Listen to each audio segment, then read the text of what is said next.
പ്രിയ ശ്രോതാക്കളെ, അങ്കമാലിക്കാരൻ കാർത്തികനിഷില് മനോജേട്ടൻ പാടിയ കൊടുങ്ങല്ലൂരമ്മയുടെ പാട്ട് പാടാണ്. അതെന്നോട് കുറേ പേര് പറഞ്ഞു, ചേട്ടാ നല്ല രസമായതുകൊണ്ട് ഒന്നുകൂടി പാടണമെന്ന് പറഞ്ഞിട്ട് പാടണം എന്ന് പറഞ്ഞിട്ടുണ്ടായിരുന്നു. അപ്പം മനോജേട്ടൻ എൻ്റെ അളിയൻ്റെ ഒരു ബന്ധു കൂടിയാണ്. അപ്പോൾ നിങ്ങൾ തീർച്ചയായിട്ടും ഈ യൂട്യൂബിൽ സബ്സ്ക്രൈബ് ചെയ്തിട്ട് വേണം കാണാനായിട്ട്. നിർബന്ധമായിട്ട് ഈ എളിയ കലാകാരനെ നിങ്ങൾ സബ്സ്ക്രൈബ് ചെയ്താലേ എനിക്ക് എന്തെങ്കിലും നിങ്ങളോട് പാട്ട് പാടാനൊരു ഇൻട്രസ്റ്റ് ഉണ്ടാവുള്ളൂ. അപ്പോൾ അതുകൊണ്ട് സബ്സ്ക്രൈബ് ചെയ്യാൻ നിർബന്ധമായിട്ടും. എന്നിട്ട് വേണം ഈ എളിയ കലാകാരൻ്റെ പാട്ട് കേൾക്കാനായിട്ട്. ഇപ്പോൾ പാടാൻ പോണ് മനോജേട്ട പാടാൻ പോവാണ് കേട്ടോ. കണ്ണമോനെ മാളൂട്ടി ടേക്കണം കേട്ടോ. കൊടുങ്ങല്ലൂരമ്മയ്ക്ക് ഇന്നെൻ്റെ കാവിൽ പന്തലു കെട്ടണടാ, അമ്മ ഭഗവതി ഇന്നെൻ്റെ കാവിൽ പന്തലിൽ വാഴണടാ. കൊടുങ്ങല്ലൂരമ്മയ്ക്ക് ഇന്നെൻ്റെ കാവിൽ പന്തലു കെട്ടണടാ, അമ്മ ഭഗവതി ഇന്നെൻ്റെ കാവിൽ പന്തലിൽ വാഴണടാ.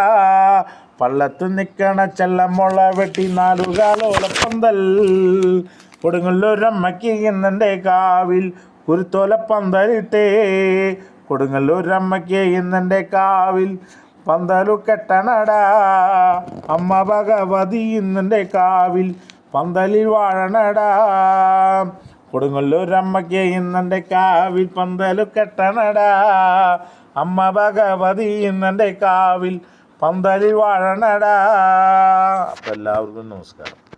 പ്രിയ ശ്രോതാക്കളെ, അങ്കമാലിക്കാരൻ കാർത്തികനിഷില് മനോജേട്ടൻ പാടിയ കൊടുങ്ങല്ലൂരമ്മയുടെ പാട്ട് പാടാണ്. അതെന്നോട് കുറേ പേര് പറഞ്ഞു, ചേട്ടാ നല്ല രസമായതുകൊണ്ട് ഒന്നുകൂടി പാടണമെന്ന് പറഞ്ഞിട്ട് പാടണം എന്ന് പറഞ്ഞിട്ടുണ്ടായിരുന്നു. അപ്പം മനോജേട്ടൻ എൻ്റെ അളിയൻ്റെ ഒരു ബന്ധു കൂടിയാണ്. അപ്പോൾ നിങ്ങൾ തീർച്ചയായിട്ടും ഈ യൂട്യൂബിൽ സബ്സ്ക്രൈബ് ചെയ്തിട്ട് വേണം കാണാനായിട്ട്. നിർബന്ധമായിട്ട് ഈ എളിയ കലാകാരനെ നിങ്ങൾ സബ്സ്ക്രൈബ് ചെയ്താലേ എനിക്ക് എന്തെങ്കിലും നിങ്ങളോട് പാട്ട് പാടാനൊരു ഇൻട്രസ്റ്റ് ഉണ്ടാവുള്ളൂ. അപ്പോൾ അതുകൊണ്ട് സബ്സ്ക്രൈബ് ചെയ്യാൻ നിർബന്ധമായിട്ടും. എന്നിട്ട് വേണം ഈ എളിയ കലാകാരൻ്റെ പാട്ട് കേൾക്കാനായിട്ട്. ഇപ്പോൾ പാടാൻ പോണ് മനോജേട്ട പാടാൻ പോവാണ് കേട്ടോ. കണ്ണമോനെ മാളൂട്ടി ടേക്കണം കേട്ടോ. കൊടുങ്ങല്ലൂരമ്മയ്ക്ക് ഇന്നെൻ്റെ കാവിൽ പന്തലു കെട്ടണടാ, അമ്മ ഭഗവതി ഇന്നെൻ്റെ കാവിൽ പന്തലിൽ വാഴണടാ. കൊടുങ്ങല്ലൂരമ്മയ്ക്ക് ഇന്നെൻ്റെ കാവിൽ പന്തലു കെട്ടണടാ, അമ്മ ഭഗവതി ഇന്നെൻ്റെ കാവിൽ പന്തലിൽ വാഴണടാ. പള്ളത്തു നിൽക്കണ ചെല്ല